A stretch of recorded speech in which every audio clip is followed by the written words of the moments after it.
हमरा पापा जी के दुल्हा सरकारी चाही, हमरा पापा जी के दुल्हा सरकारी चाही।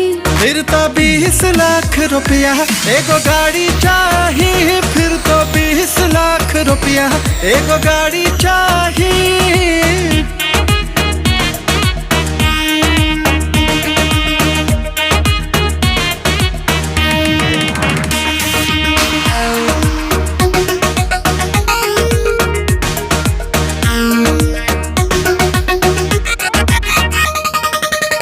अपने बड़ाई काहे अपना से फेंका तारा, तिरछी नजरिया से हमरा के देखा तारा। जब से कैले बानी हम तजवाइन, तब से अगुवन के लगल बाटे लाइन। खाली मम्मी के पतो संस्कार